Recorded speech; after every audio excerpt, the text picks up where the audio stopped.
حکومت قزاقستان طرحی قرار را نشر کرد که موافق آن به تاجیکستان بیش از 3 میلیون دانه تیر قطرشان گوناگون تقدیم می شود.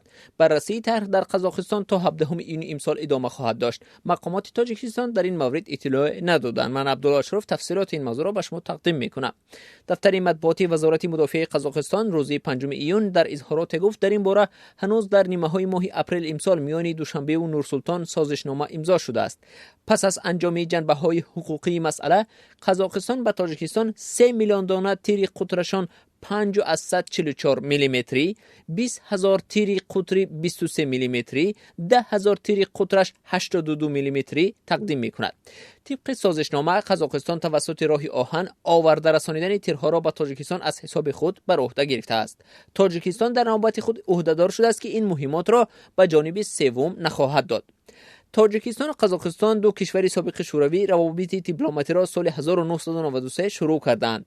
دوشنبه از این کشوری نفتخیز آسیای مرکزی بیشتر غله و گاز میگیرد. سازش اخیر در حال حاصل شده است که رئیس جمهور قزاقستان قاسم جومرت توقیف روز 19 می امسال با یک سفری رسمی در دوشنبه قرار داشت. دو طرف گفتند که وضع ناآرام و اوج گرفتن خونریزی در افغانستان، اینچنین رشد روابط و افزایش داد و گرفت را بررسی کردند. آن زمان درباره یاری حربی چیزی گفته نشد. از آن پیش در آخر ماه اپریل قزاقستان برای ختم نزاع در سرحد تاجیکستان و قرقیزستان دعوت کرده بود.